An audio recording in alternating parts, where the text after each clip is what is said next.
Hello, everybody, and welcome to another episode of Empower You Podcast. Just me, Michael, your host today, and I'm helping light up the path to living life just a little bit more consciously. We do that by sharing stories of other people that are on the journey, what they've discovered, what they've learned, and what they're here to share with us today to help us live our lives a little bit more consciously. So with that, I'm super excited to welcome my guest with Inbar Shahar, and she is super passionate about meditation. But like what you're saying is what I aspire to be is my life becoming a meditation, right? So I'm so excited to dive into this conversation and learn a little bit more about your story. And welcome. Thank you for being here. I appreciate it. Thank you. I'm happy to be here with you. And by the way, there is a book about it that I've written, a few books, but one of them that I'm going to talk about today is the meditation tasting. And that's where we go through meditations through our life. But I will talk about it.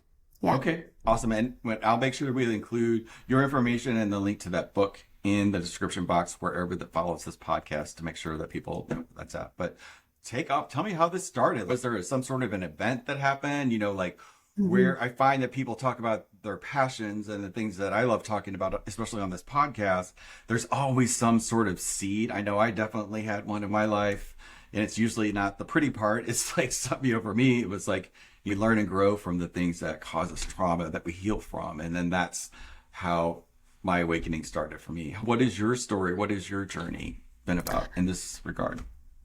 So it all started after I moved to United States, and I was going through my second divorce.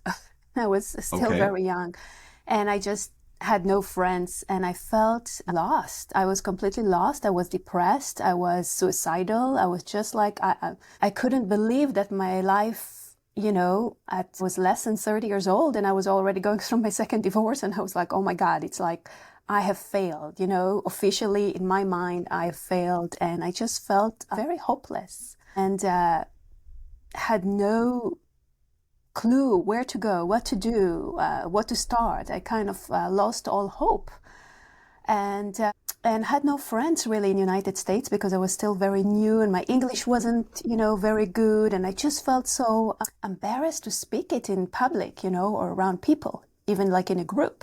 And so I only had one friend in the United States, and she recommended that I go with her to a meditation center to meditate. And I had a lot of anxieties about just the thought of it, going somewhere where you're not supposed to talk and you're supposed to sit still. And I just felt so uncomfortable just thinking about it, and I kept pushing it away. And eventually, she was going to go to Europe for the summer for over a month, and she was so concerned about me and my well-being that she said, would you just come with me one time and try it out, the meditation. I think I like it, So out of desperation, and I was sweating in my palms and just anxiety going to that place, I agreed to go with her one night. And to my surprise, it seems like I was afraid that people are going to jump on me and ask for my name and like to make me feel like, like I will need to speak English a lot and nobody. And we just went to the hall and we were sitting there and the meeting started and I just listened to the chant. It was a chant playing and the chant was Om Namah Shivaya, which I learned later that it's about, God dwells within you as you. Yeah. And during that chant, I felt at some point that I need to go and sit on the ground. I just wanted to be grounded or close to the floor. And so I just slipped from my chair and just went and sat on the ground and started repeating that chant. Like everybody else, it was the same chant again and again and again repeating. So I just repeated it. I don't know what I was doing, if I was meditating or what it was. But were you saying it in your head or were you saying it out loud? First in my head because I was embarrassed to speak out, But other people were like, it was audible, right? You could hear right, it was audible. Okay. People were chanting. It was a chant going on. It was a live chant. And I just sat on the floor and then I just started repeating it myself. Okay. And as I repeated it, it just took me on a trip inside myself and finally I understood, like finally my brain relaxed. And I understood that it was all about inner satisfaction. Life is about inner satisfaction. It's not about all the outside paths and everything else and what all the judgment I had about myself at the time with the divorces and this and that. It was just like, how do you really feel inside? And that was really the first time in my life that I was looking inside. The very first time, really? Very first time. Did it never like occur to you or like? No, I'm coming from Israel originally, and I was going growing to up ask you there, that. it was all about the situation, the what's going on. You always listen to the news every 4 hours. You have to know what's happening. You have to actually really be concerned about other people. I mean, at least at that time when I'm sure it changed now, but many years Are, ago, that's how it was for me, my are you experience. are you referring to like so I'm I hear things that happen there, but I'm not like your experiences. I would love to know like is it from being bombed or like what is the like every Yeah, 4 hours? What is that? exactly. Yeah, from maybe being bombed or, it depends on the situation, what was going on in the country. I mean, before I was 1 year old, I was already in a shelter. And my dad was actually missing in a war. So it was like all these things that you just brought up with, and it's just part of you. This You were always in fear, constant right? cost Constant of, fear. yeah, like a trauma, like a terror that is kind of instilled in you. And you just grow up with it like it's normal. It's part of your everyday life.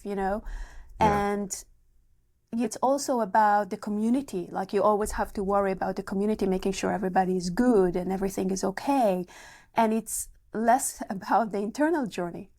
Like I said, I'm sure, from what There's I'm no hearing no in no Israel. room no room for it at all, right? Like you can't Right, be in right. fear and meditate like they don't. It's like oil and vinegar. It doesn't mix.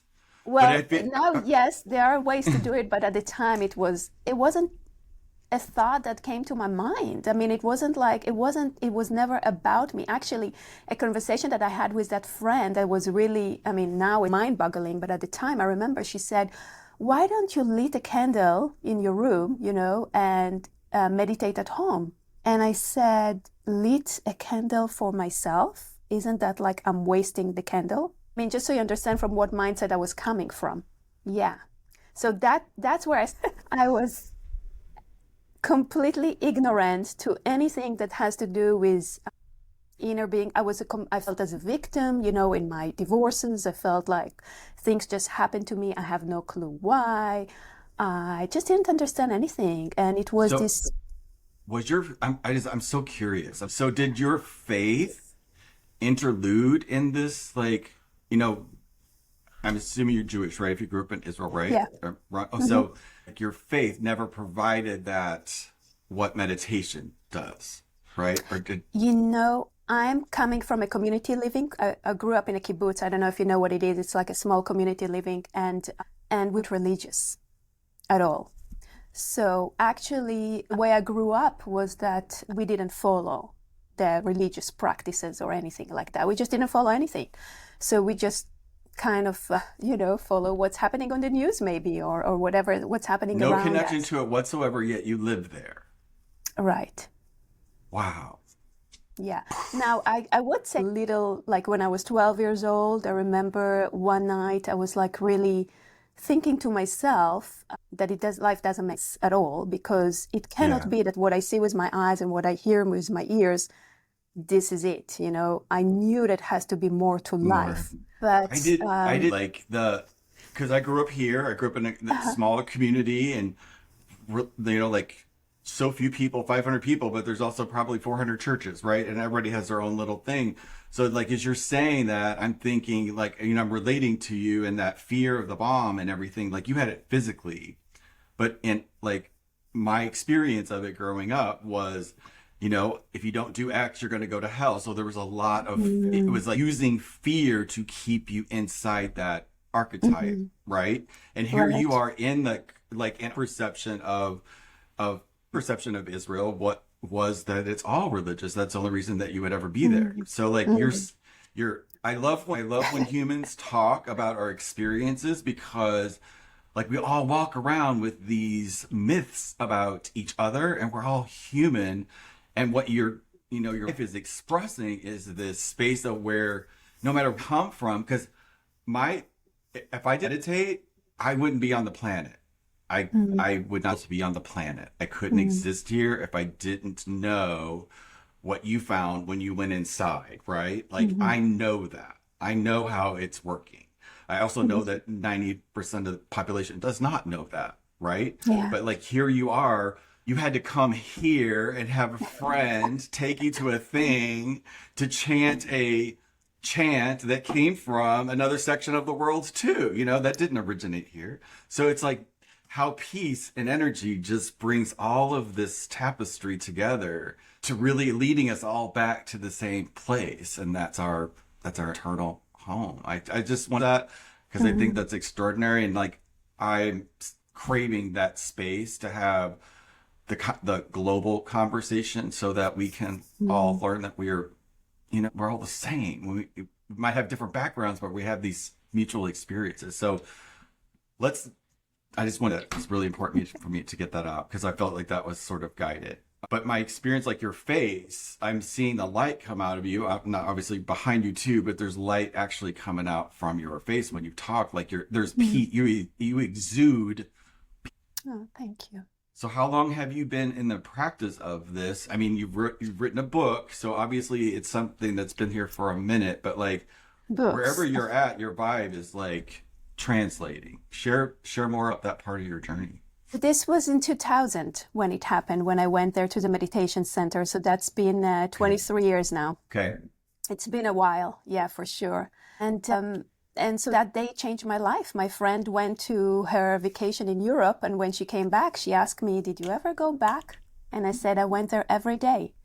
I was volunteering, I was meditating. It just naturally felt so good. And I didn't know what else to do with my life since everything else was falling apart, that meditation became my savior. And I felt like my life was changed from the inside out, but I couldn't yet really grasp it much. So I just kept going. I became like an addict, just kept going, and I would wake up in the morning, and if I didn't know what to do with myself because I didn't have a job at the time, I would just go and volunteer my time and maybe do some cleaning or just participate in a chanting or work in the garden or just do something.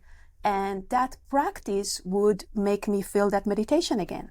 So yeah, so think of my spiritual path, and I have learned later is in the beginning I felt very clueless, like I said, with the candles and with a lot of things that I had no idea. And when somebody said something, believe in love, I said I never heard that in my life.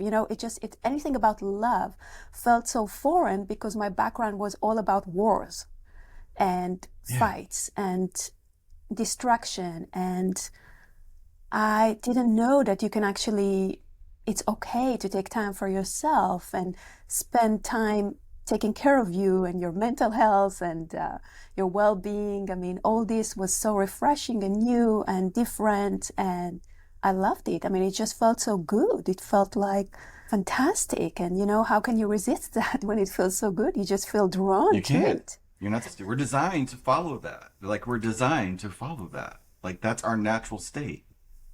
Is Yeah, what you're like tapping into. Like you recognize that it wasn't like not a fluke. Like right. it still blows me away because it is tough.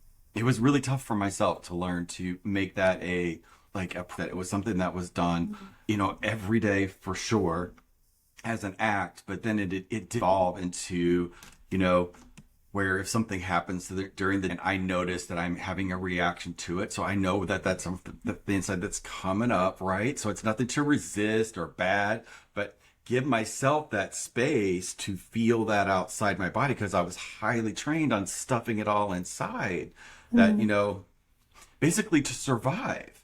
And like you came from like in essence, we're all sort of on the planet right now learning how to evolve ourselves. So it's like you did this, and I love the timing too. Like, because one of my big awakenings was September 11th, and that was the first time I heard the voice of my guides, and I knew that's what that was.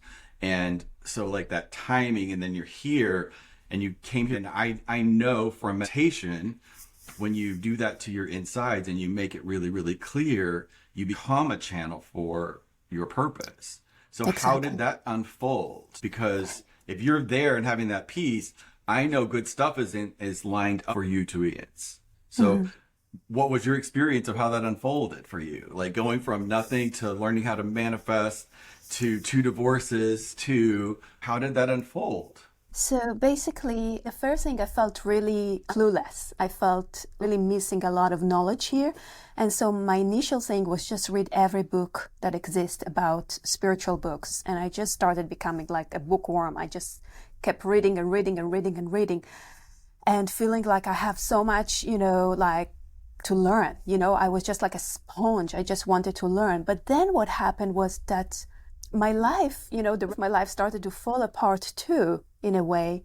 And things that I used to be really good at, I wasn't very good at anymore. And so one day I asked, it was this big book that I had, it calls From the Finite to the Infinite by Baba Muktananda. And I opened the book, and I know there is a way to do it. You can just hold the book and you ask a question, and then you open randomly on a page, right? And so I did that, and I said, what's happening in my life? And I opened the book, and it says the death of the ego. And when that happened, what happened to me is like I got a quantum leap. All of a sudden, I got a lot of knowledge in me, just in few split of seconds. Yeah. That I just like accumulated this knowledge, and everything that was in the books all of a sudden seemed to be in me. Like that knowledge was in me. And I was just like I get it. It was like this big aha of getting. And people that met me that time, they said that it's like overnight I was just a completely different person. I just completely shifted. And that knowledge became part of me. And the meditation and everything, from being like only when I go to the meditation center, or only when I do volunteer work, or only when I do certain things, became more like 24/7, And it's just something that it never stops. The meditation just never stops. It's always with you. And if you pay attention to like that channel, or that, it's always there. And if you forget, you just tune yourself into it, and then you're always there. It doesn't stop. And so that kind of, it was, and I kept going, and I kept meditating, and kept doing things. And then I had another one, of this like deeper understanding. And so it just, as you go, what I read about it later is that, and I don't even remember where I heard it, but they said like, you will go back to where you stopped in past lifetime. Like these quantum leaps will take you where you stopped in past time. All of a sudden, like, you get all this knowledge, like you forgot. And then you get all this again. And it come back to you like downloads. It's just like a downloads of information. I know exactly what you're talking. Yeah, it just become part of you. And now you know. Or maybe you tap into that channel of inner knowing. My guides always put it to me like, it's all perception, right? It's just all perception. Everything's how we perceive it. But what they gave it was that everything that's ever happened and that will ever happen in the universe is stored in every atom of our body. In every atom lies all that information. Yeah. So we just wake up to what's already there, but it occurs like a download. You get you get to the internet, before the internet, we were all just walking around individual people. With the internet, you plug in and you have access to anything that you want if you know how to command it. Because the internet's useless without Google, right? It's useless unless we know how to search for the thing we're looking for. And it's one thing to have the awareness, but it's another thing to navigate it, like with precision. That's like the gift that I have, is helping people with the energy. Like what you're talking about perceiving, I see it around folks all the time. It's like numbers and energy and information. I can see that if I'm working with somebody, I use that to tap into that thing that they might not be able to see. But when I do, they generally see it too. It's just like, oh, that's what that thing was, right? It's like something that used to irritate me, but it's like, oh, it was really just trying to get my attention so that I could bring my focus to it for me, that's what meditation is. It's like the holding the light or holding a magnifying glass up Yeah. directly to the sun and burning a hole in a leaf. If it's like that, it can't do that. But if it's still, which meditation gives you, then you're able to like burn a hole in a leaf. Human beings are that looking glass. Hmm. So Yeah. when you started to do that and found the chance, have you evolved? And like, I use all different types of meditations all the Hmm. time. Sometimes it's just me being quiet and listening, but other times I use nature sounds or humming or, do you too, or do you have a thing that's like your tried true go to? How do you invest it in your life all the time? So yeah, what comes to me first is that when you said that, it's like I've written one of my books and it just came to me Mm-hmm. again, like a download. I was about to write a book about meditation, and it was meditation, 30 days of meditation, fun techniques for beginners. That book was number one bestseller on Amazon in 2013 when I wrote these books. And yeah, it's so in this book, it's all about trying different meditation to find out which one works best for you. For me personally, I think the way I learned meditation was you don't do anything. You just let it happen to you, kind of. Mm-hmm. And maybe I just repeat a mantra if I need to. So that's the one that usually I would do. There is another meditation that I have in this book, the meditation tasting. So meditation tasting, that was about mindfulness meditation and how to take everyday's activities and implement it into meditation act. Because everything you put like 100% attention to it and you're fully present with it becomes a meditation. Yes. So Yes. Like right we lose now, your track of time. That's when you're like, that's the most yeah. powerful meditation I can think of. Yes. 100%. So yeah, even right now, we can turn this moment into a meditation moment.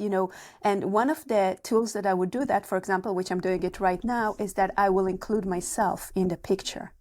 So instead of me just looking from the outside, now I put myself in the back of my eyes, and I'm just including myself. And all of a sudden, I can see everything from everywhere, and everything becomes just one. And when you do that, there is a different quality to life, and you are more in the back and more centered. And it's just a little different view. But you can walk this way, you can act this way, you can talk this way. You're just from a different place. So What do you do anything the in life. breathing too? Like, is the breath a part of how you have? Yeah, so if you want, we can practice for a little bit like Let's a do it. grounding. Let's do it. Okay. Yes, So let's do this it. this meditation is very powerful. I love to do it also with my clients when people feel like they're completely so distracted and in the mind, and they don't have a moment to pause, and they don't know where to start. And this is just perfect for that. So Okay. the main thing I would say is first, like, take off your shoes, do the physical part of it, make yourself feel more comfortable in your life. Like, feel your feet standing ground on the floor or the carpet or whatever that is. It's perfect. And then if your hair is like in a ponytail, release that. If you wear a tie, take it off. If your earring are bothering you, just take that off. Just feel physically present. So from the outside, we're going more into the inside. The second step is to take your tongue and Uh-huh. put it in your upper palate and feel how it feels in the upper palate. That sensation brings you more inside to your body. The next step is to take your hands and fingers and just touch one finger into the other. Just rotate the time and just feel how it feels. Now, when you close your eyes, and you have all that, as you're doing this, you will feel how the mind just drop back into the body, from the mind into the body. The sensation takes you where the attention is. So you have your tongue in the upper palate and your fingers, and you can feel your feet. And that's the part where we want to start breathing in and out. Just take a nice few deep breaths in and let them out. And then you can just start feeling your feet where it touches the ground, and you can start scanning your body and just feel how it feels to be in your body. You just notice if there is any tension, any place that needs your attention, and you just breathe into that. You just make more room in that area. And you go up into your knees and your hip and your torso and your heart region, and you just feel how it feels to be in your heart. And you go up into your throat and you notice if there is any words that stuck there. Sometimes we have anger or words, and you just notice and you breathe into that. You go into your third eye, the place between the eyebrows, and you just rest there for a second and you breathe, and you maybe stretch or release your shoulders or neck or anything that feel tight, and you will feel that the body feel more relaxed and tuned, and then you can just sit like that as long as you need. It's amazing how, so that was new for me about the tactile thing as a way in. That really worked. I've done that tongue thing before as part of a meditation before, but this was really super powerful. So thank you so much for that, because my body feels warm and tingly right now. Reminds me of when I did an ice bath thing about a year ago. And I was like the sonomic breath work beforehand. And that made me so hot on the inside. I was inside the cold, watching my mind fight with itself about what's going on here. I have that same sensation in my body I've never had that before. So I was also present to how comfortable I am in my body, because normally I work out all the time and I try to stay fit, so I'm always a little bit sore, but I appreciated that in there. I felt as well. So thank you. Good. I think this is the grounding technique that is like fastest way to go from and it is basically, first we started externally and then we went into the internal. And it works every time. It's really a great technique to do it. So how are you now with your life? Like, how is the rest of everything worked out? Like, I'm assuming you work with clients too? I heard you say that. I do a relationship. I'm coaching in relationships, intimacy, stress reduction, of course, that's my specialty. I also study something that calls the journey, which the journey is a technique, I don't know if you heard about it, by Brandon Bayes. No? It's a way to tap into the subconscious mind and bring some old memories that are stored in the cells, in the body, and heal them naturally.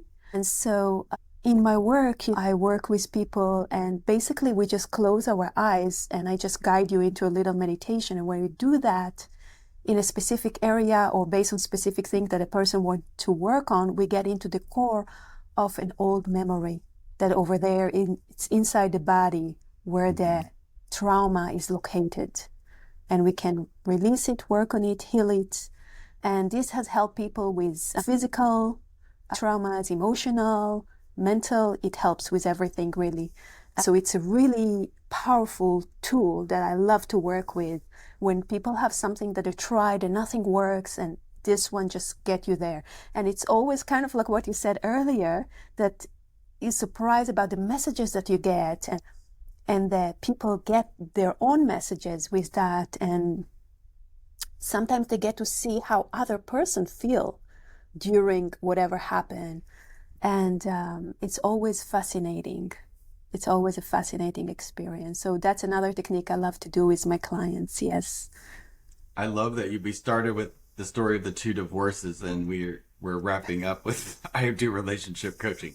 So I assume that all those experiences the universe had on your plate gave you the fuel to turn that into a gift, right? Absolutely. We are not a victim. It takes 2 to tango. And Sure actually, does. I want to mention that I do have I wrote a relationship workbook. It's called Peace in Love, and I have it on my website where people can get it for free. And maybe we can put a link to that where they can go. My website is relationshipcoachla.com. And then, I can give you the link. That would be really great, because in that there is tools that teaches you how you can heal your relationship where it just takes you. So it doesn't have to even have your partner working on the relationship with you. No. The only way really is yourself. Yes. Once that relationship's repaired and you know yourself as whole and complete, then that's what you attract, versus deficits. Exactly. So that I love that. I took me years to figure that out. Years to figure that out. But I did figure that out. So I love relationships now. Not like well, everything's a relationship. I love learning how to relate to everything that I'm around so that I can hear it. I'm not coming from a space from ego or anything like that. So I'm genuinely interested because I love connecting and I love unity and like evolving. We have to have these types of conversations where we get to share our experience, share the stuff that would say is not really too great to experience, or some people think 2 divorces at 30 is the death sentence or my life's over. So no, it's like whatever happened is your stuff to turn into your gift. It's not by accident. So we start talking about it and seeing that common thread, then that opens the door to let go of the shame or guilt or whatever it is that we have about whatever our situations were that made us who we are today. But it is something. Not everybody can make that turn. And I know that there's 7.5 billion of us on the planet. We're all evolving. And I know we generate, not everybody can go to a Tony Robbins or whoever the guru of the day is.